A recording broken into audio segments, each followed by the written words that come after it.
The Balkan Peninsula is named after a mountain range in Bulgaria. It was once thought these mountains crossed the entire region. Now we know that this is just one of many small mountain ranges in southeastern Europe, but the name remained.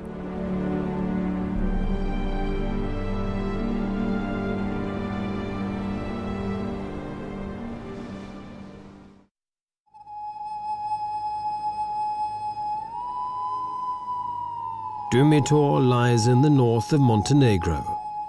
Thick primeval forests cling to its mountain slopes above sheer rock faces and gorges.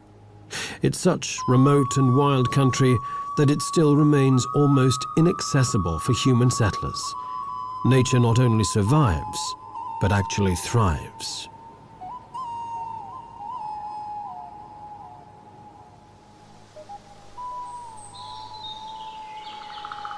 This is a truly ancient forest.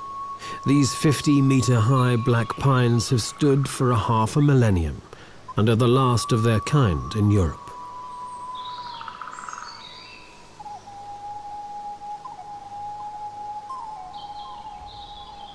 These secluded mountainous regions have guarded nature since before records were kept. The ancient forests still provide a safe haven for creatures that have virtually disappeared from the rest of Europe. Wolves still roam throughout the Dumitor Mountains, and their howl is a primal call of the wild.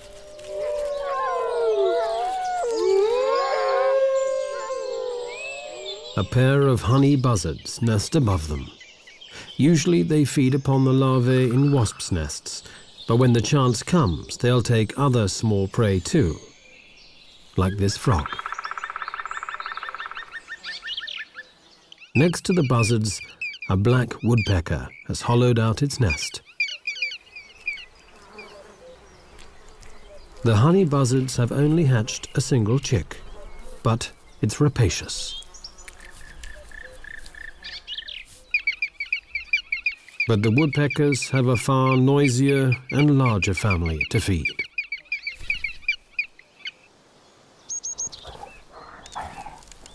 These mountains still remain as a home for the brown bear.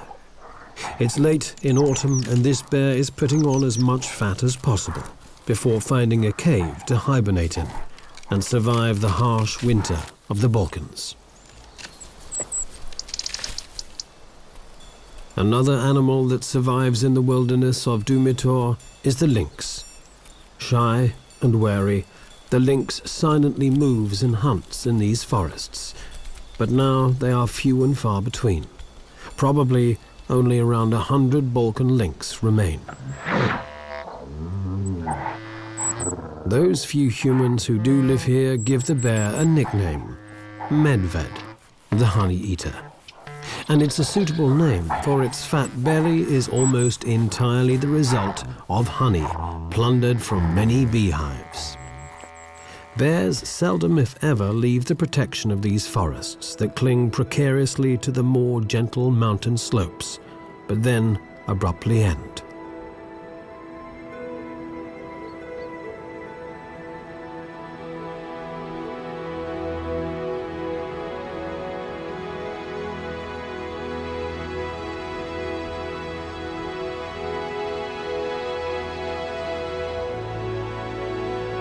The gorges and chasms that cut into the Dumitor Mountains are the deepest in the Balkans.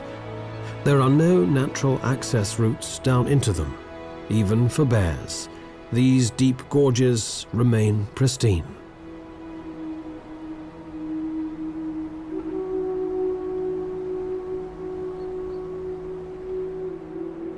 The greatest of them all is the Tara Canyon, a spectacular example of the raw power of nature.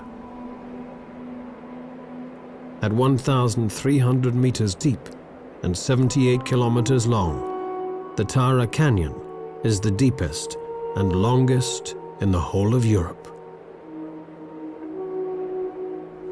Because the flowing water is turquoise blue and crystal clear like teardrops, local people have named this Europe's Tear.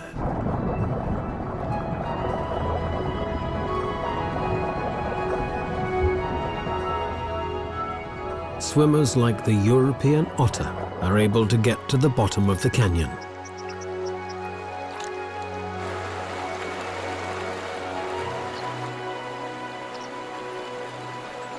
If Europe's tear does bring one to the eye, it's a tear of joy.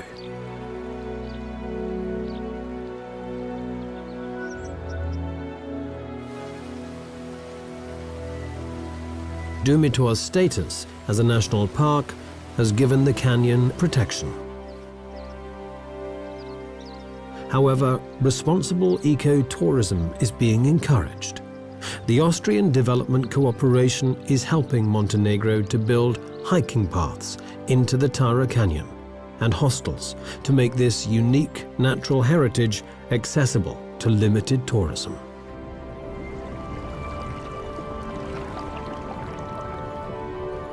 Once in the water, the European otter is in its element. With a streamlined body, the otter swims effortlessly through the river while it hunts its prey, often river trout.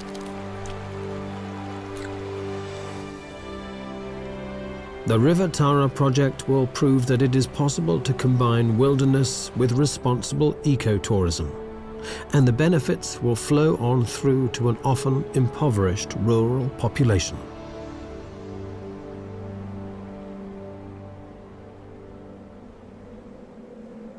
Over 1,000 meters above the Tara Canyon lies an almost barren landscape.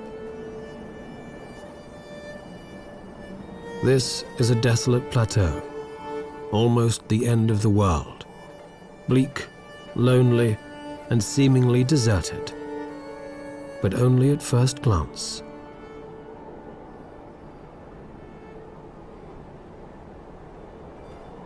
People still live here, forgotten by time and isolated by their environment, but yet very much a part of it.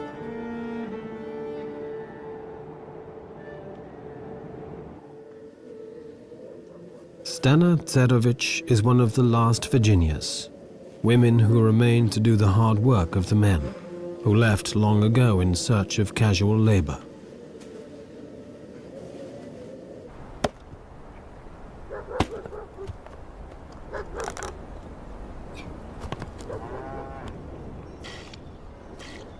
Stana remained with the farm and the animals and the daily struggle to survive.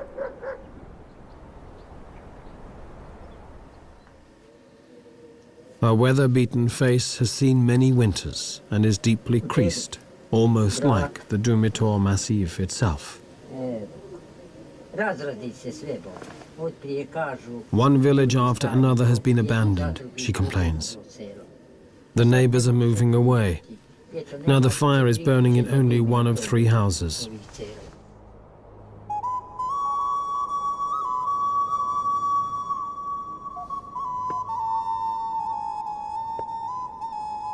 Stana has always lived here in Dumitor. The sparse vegetation can barely feed her 5 cows.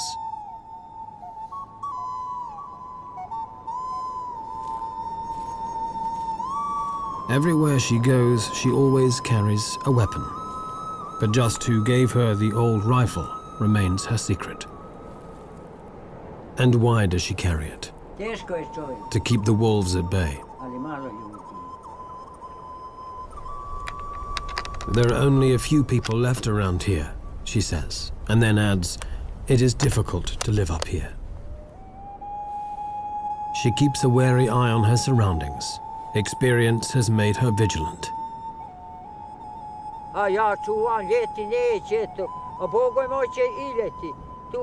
One night, she recalls, with fear creeping into her voice, the cows were on the range by themselves. Suddenly the wolves attacked and killed a calf.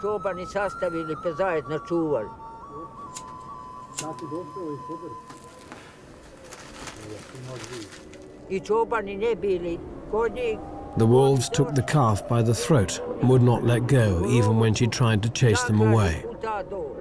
They were not afraid of us humans, she continues. The older cows tried to protect the calf, but the wolves simply tore it apart until there was nothing but blood and a few bones.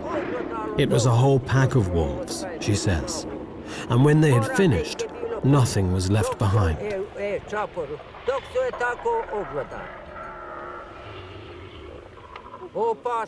Stana is certain that wolves out hunting are dangerous.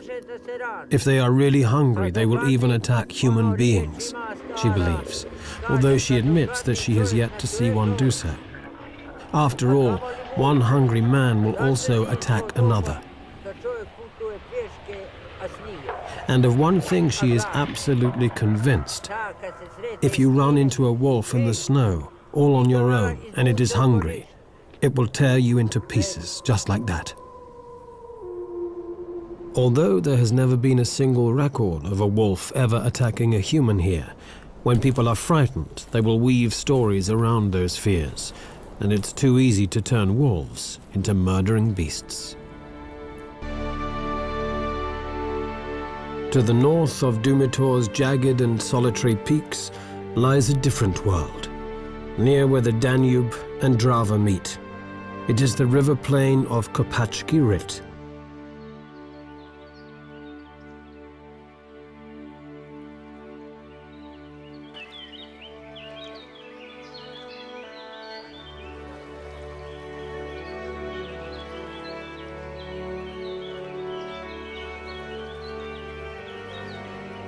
Kopacki Rit is in the east of Croatia.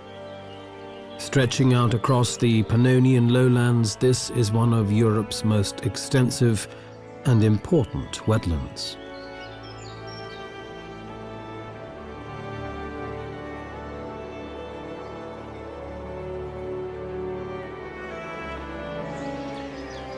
This is where one of the largest and oldest river forests to be found anywhere along the Danube grows. Over 260 different species of bird live here all year round, some of them in huge colonies. For about 3 months of every year, large parts of the forest are flooded by seasonally rising water. This is a great crested grebe with its recently hatched chick. Life just couldn't get any better.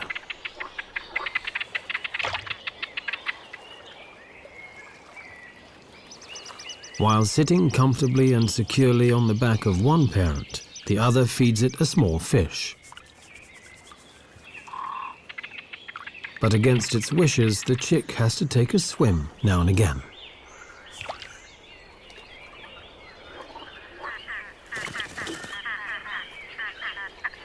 Although the chick is able to swim and dive as soon as it hatches, a ride on a parent's back is always preferred. But when both parents are busy, the chick won't get its own way. Another freshly caught fish keeps it happy for a while. But that's it. Enough swimming for one day.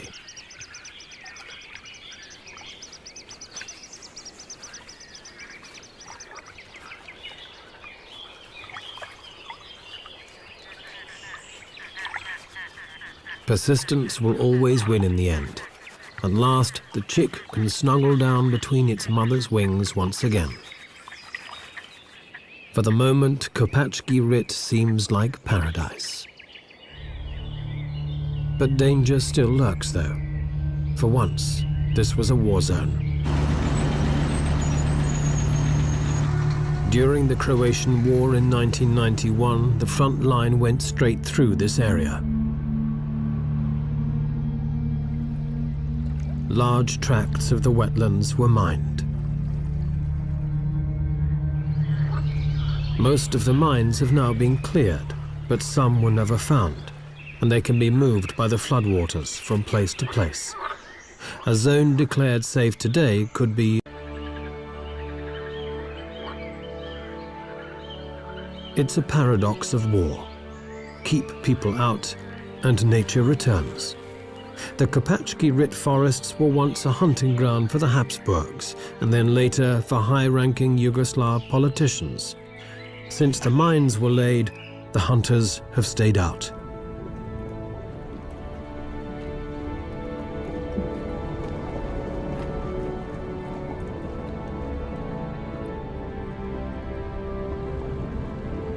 And so, undisturbed by people or mines, all other life flourishes.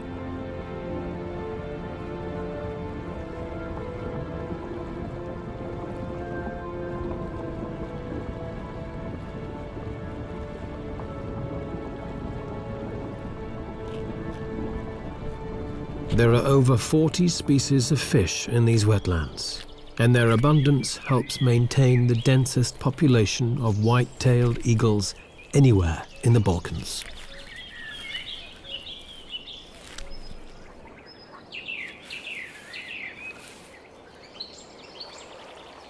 Few animals would dare to try and steal a white-tailed eagle's catch, but a wild boar is not just any animal.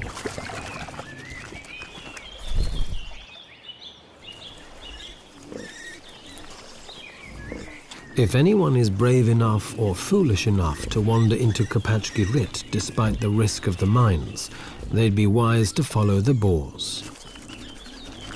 With a sense of smell so well developed that a boar can find even the smallest of buried truffles, strange-smelling mines are no problem to avoid. And in fact, the trails and clearings used by the wild boars are reliably mine-free.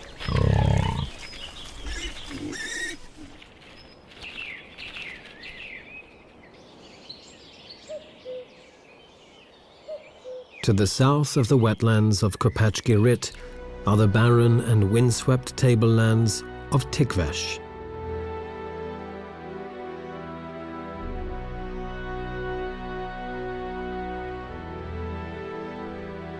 This is Macedonia, and Tikvesh is now the Balkans' last stronghold for vultures.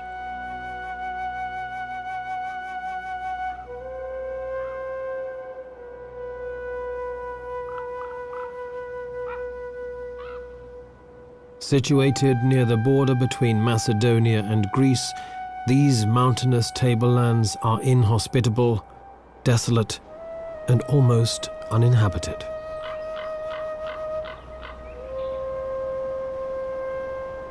Clouds move ominously across a landscape stretching to infinity, where the boundary between sky and earth becomes blurred.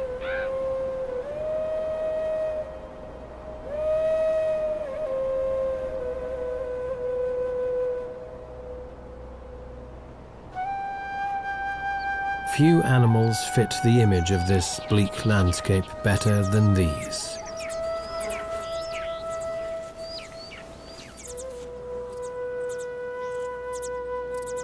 Griffon vultures in particular like to live in these rocky mountains, where the thermal updrafts can carry them up high with little effort.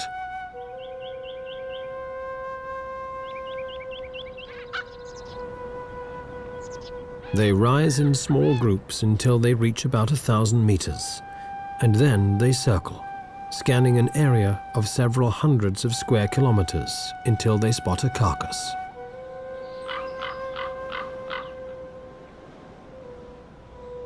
Griffon vultures normally live in large breeding colonies, building their nests on steep rock faces.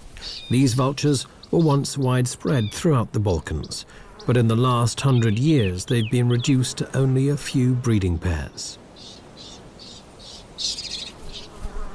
Toxic baits have helped to decimate them, but they've been hit even harder by the gradual disappearance of livestock. The vultures are carrion eaters, and each bird needs around half a kilo of meat each day. But now there are fewer carcasses of sheep, goats and cows, which they can rely on. And to make matters even worse, there is competition. Even when in flight, vultures are constantly harassed by ravens. Intelligent birds, they learnt long ago that where vultures settle, there is also something in it for them. The vultures have spotted a dead cow, but a gang of ravens is already there. As soon as the vultures try to get to work on the carcass, the ravens start pulling at their tails. Bad table manners it may be, but an effective strategy to distract the vultures.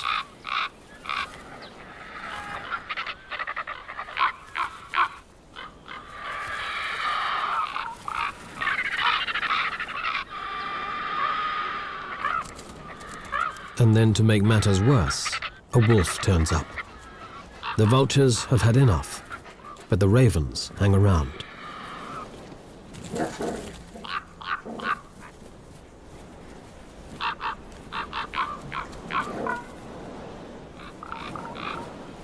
And even the wolf has trouble getting rid of them.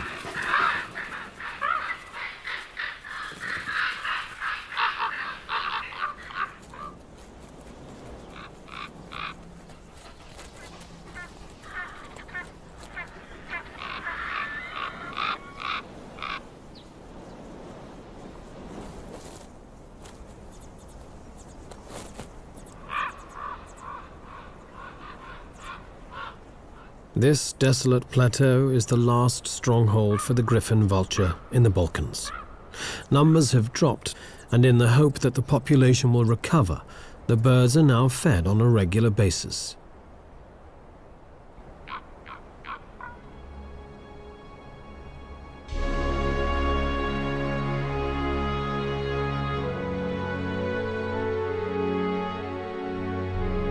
This is Skadasko Jezero, or Skadar Lake.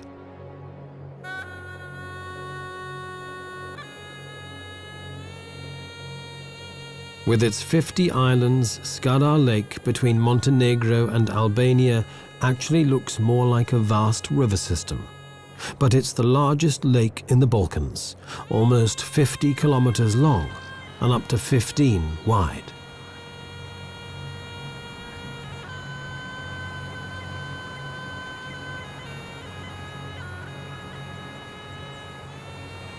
Depending on the season, water levels can fluctuate by up to 5 meters. In ancient Greece, there was a saying, Panta rei. Everything changes. Nothing stands still. Only change is constant.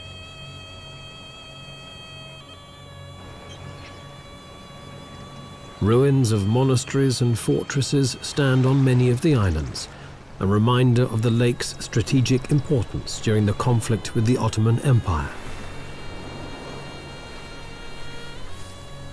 Some of the islands are actually just hills, but only connected to the mainland during a very dry summer.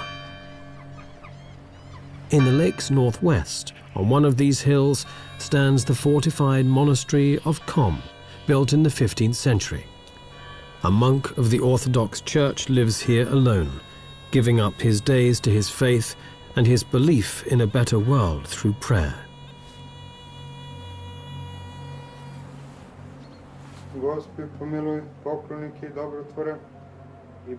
His day is structured around an ancient ritual. The liturgies of the hours, 8 of them every day. He believes that the ceaseless prayers join together to become a force for good, to help create a better world. In early summer, the sound of prayer is broken by the calls of thousands of birds. Skadar Lake is one of the most important resting and breeding grounds for migratory birds in Europe. The part of the lake belonging to Montenegro has been a national park since 1983, and the Albanian part was declared a park in 2005. At this time of the year, water plants are spreading out their leaves, and dense reed beds are growing around the shores. The floating carpet of water lilies makes this a safe breeding ground for terns. Huge colonies build their nests, always to a cacophony of ceaseless screaming.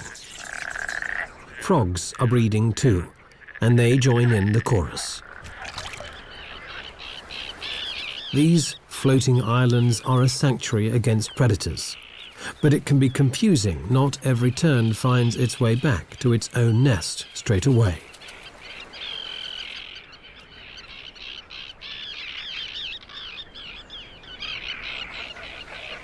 Larger waterfowl prefer to build their nests in the reed beds that fringe the lake, while thousands of cormorants use dead trees for their nests. Watching young cormorants feed is a salutary lesson.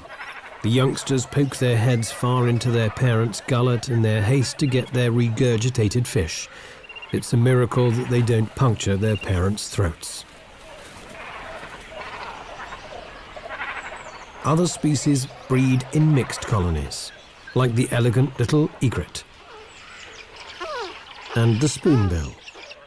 Beneath them, a black-crowned night heron stalks amidst the reeds, while a squacco heron settles down to brood. Collective breeding is a strategy which gives a greater degree of security for all, as there are many vigilant eyes on the lookout for nest robbers, and the chicks are well hidden between the reeds. Skadar Lake at the west of the Balkans is a paradise for birds, even if there are no elves. On the eastern borders, there is a vastly different land, one with a mosaic of colorful fields, some planted, some not. This region is called Dobrucha, with its steppe grasslands in the northeastern tip of the Balkan Peninsula, between the Danube and the Black Sea. Only a few subsistence farmers live here. Fertile fields and fallow ground lie side by side, making the country resemble a quilt. Fertility and barrenness alongside each other. In May, the wild poppies and cornflowers sprinkle the cornfields with vivid colors. They thrive because here the farmers use little fertilizer and never spray their fields with pesticides. The plow is still horse-drawn, as it has been for centuries. In Dobrucha, many ethnic people, Bulgarians, Romanians, Russians, Tatars, and Armenians live side by side.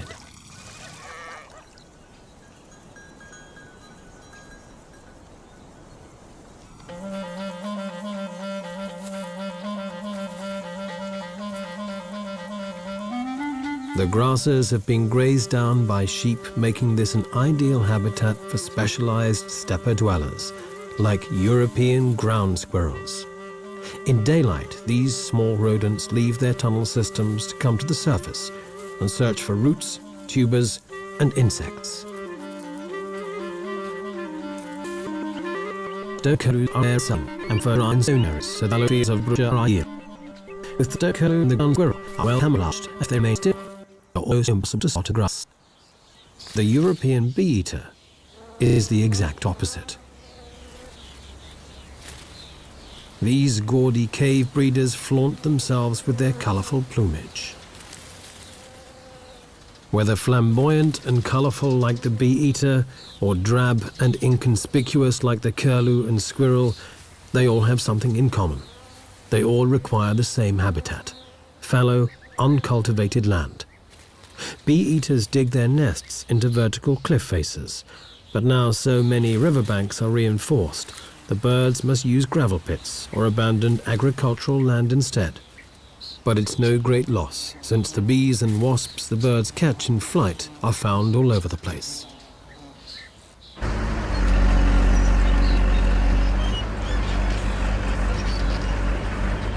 This old quarry in Dobrucha will be shutting soon. But even while the dredgers are still at work, the birds take full advantage of the site.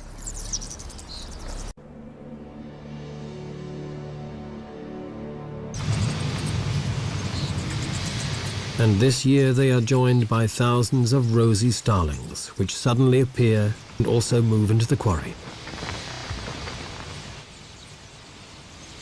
This is fairly unusual, for rosy starlings come from India. They spend the winter on the subcontinent, then in summer they normally migrate to the Mongolian and Kazakh steppes. But this year, some traveled west, probably following insect swarms until they ended up in the Balkans, in this stone quarry in Dobrucha.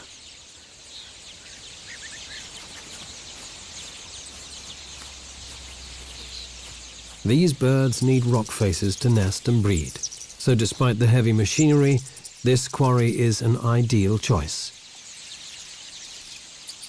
Rosy starlings have a short breeding season, and they'll be gone by August. No one knows if they'll return next year. But certainly this year they add another interesting hue to Dobric's rich palette of colours. From the colourful mosaic of Dobric's fields to the spreading water of the Delta Dunari, to the sea of mosquitoes. The Danube flows into the Black Sea and its delta stretches across Romania and the Ukraine. It's the world's largest reed habitat.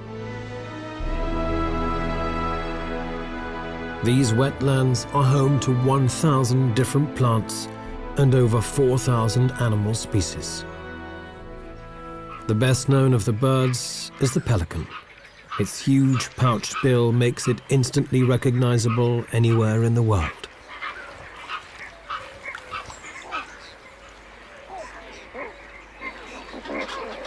Hidden amidst this maze of water channels with their forests and reed beds are enormous breeding colonies of pelicans, some containing hundreds of pairs.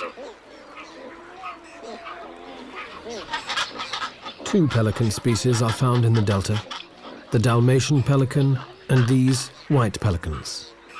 Every summer, 4,000 breeding pairs fly north from Africa to this delta region.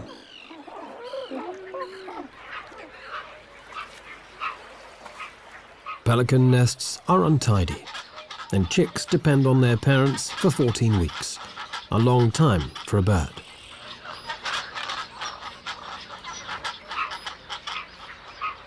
These nesting colonies in the center of the delta are virtually inaccessible and strictly protected.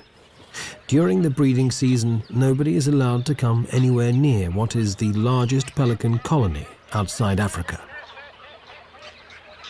But no human law could protect the pelicans more effectively than mosquitoes. Everything in nature has a reason, and the mosquitoes are a key element in the delta's ecosystem. They are the base of the food chain.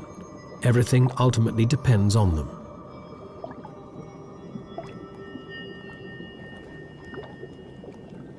The biomass of mosquitoes in the Danube Delta is quite awe-inspiring.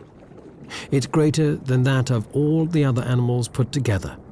It's the very foundation on which all other life in the Delta is built.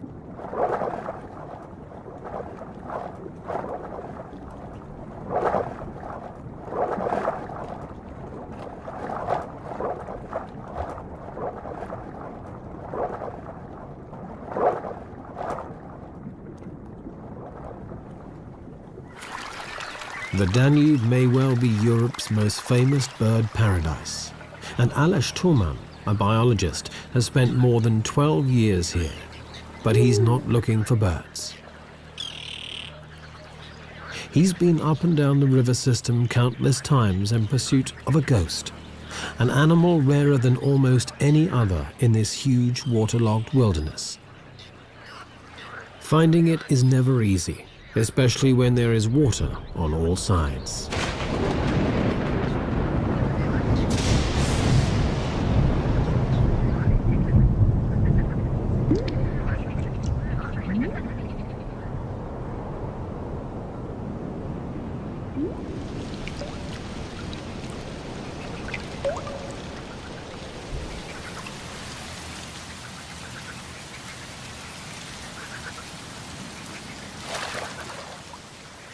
Aleš Toman is searching for the European mink,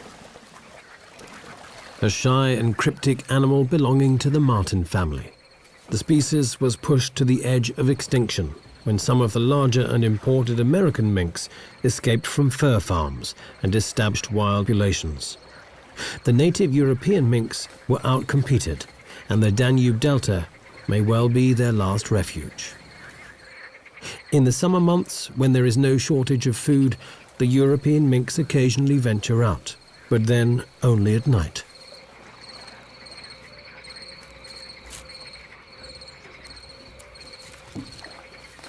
Caught briefly in the spotlight, this animal could be a mink.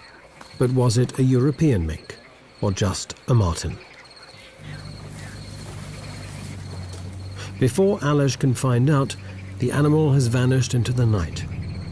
This happens so frequently that it calls for a radical change in tactics.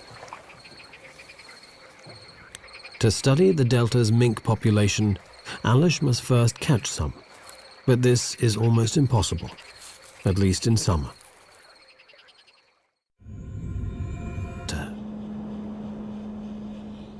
The lakes are frozen. Life seems to have come to a standstill. But only at first glance. Migratory birds from the Arctic have arrived to spend the winter here. The cold is far less intense than above the Arctic Circle, and crucially, the birds are able to find enough food here.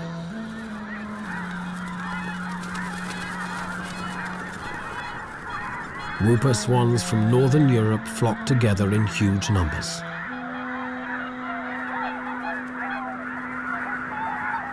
And when 60,000 red-breasted geese take off as one, the sky turns dark. Almost the entire world's population of red-breasted geese migrate every year from Siberia to here.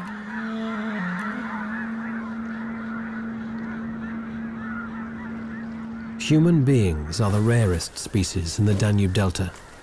This is the least densely populated region in Europe. Tourists only come in spring and summer, and UNESCO has declared the entire area a biosphere reserve. For the few permanent human residents, winter is harvest time. Fish and reeds earn them a modest income.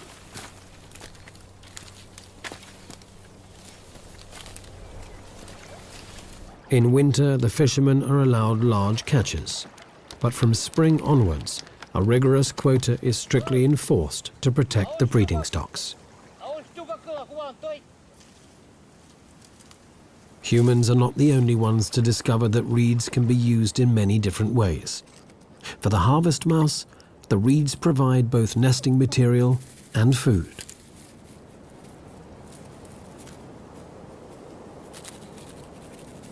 These tiny rodents are about 5 centimeters long and barely weigh 10 grams. But it's an ideal size when you have to move up, down, and across reed stalks all day long.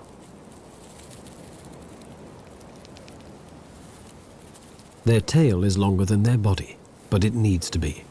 As the mice move back and forth across the shaky and unstable stalks, they often need a safety rope.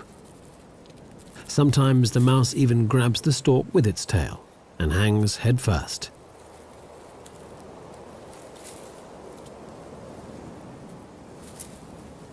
Cute as they may be, harvest mice have many predators. Birds of prey, foxes, snakes, even fish.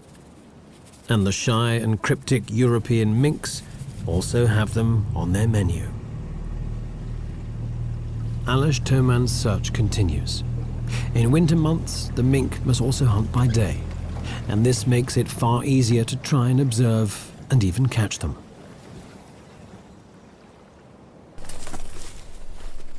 The biologists have changed their tactics. They now set live traps which won't harm the animals when caught. Every day the men put out about 50, leave them overnight, then check them the next morning. One trap's got something, but not what they want. Ah, it's red only. Next time. Okay.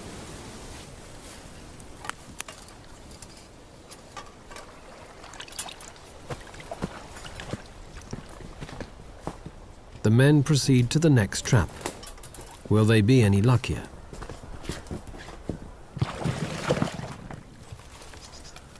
No.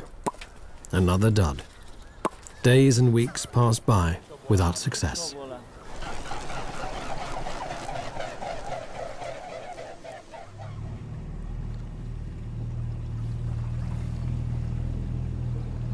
Another day, another try. Not many traps left to check now. Hopefully, no more rats.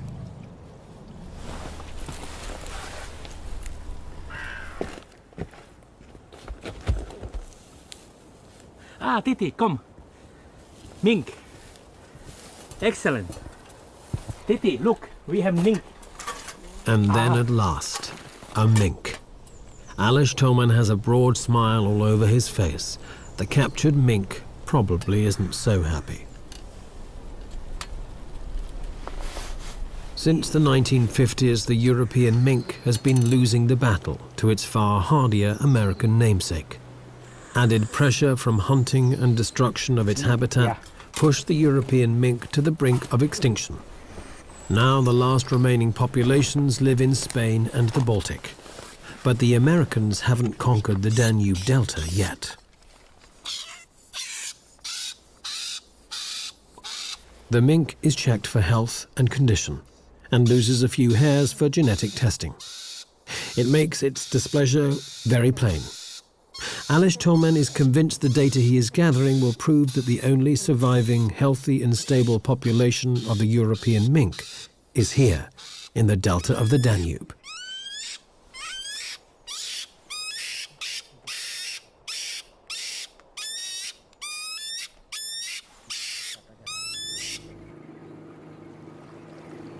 All in all, it was a good day. Alish found minks in another 3 traps. The sun is already low when the 2 researchers start heading for home. But the day is not quite finished yet. The delta turns on an amazing natural display. Millions of European starlings gather in huge flocks, forming ever-changing patterns in the evening sky.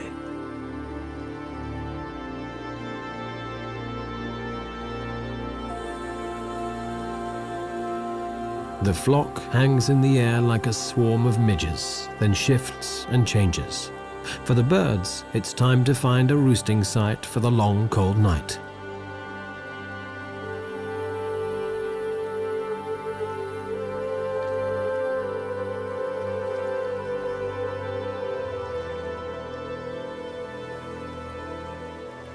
Starlings are masters of coordination in the air. No matter how many or how small the space between, the birds never crash into each other.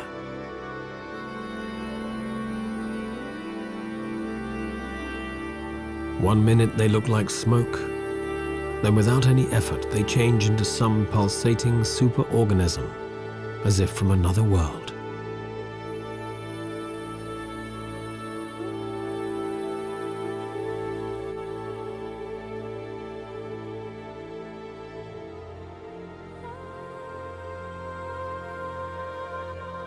Despite its reputation, the Balkans is not the land of doom and shadow. Instead, it is a magical and beautiful place, always changing, just like the flocks of starlings in the evening sky. The Balkans may still be coming to terms with its recent history of conflict, but it has always been a place where people and their diverse cultures have lived. A place where much of nature is still unspoilt. The wild Balkans are still largely unknown, their treasures so close, and yet still so far away.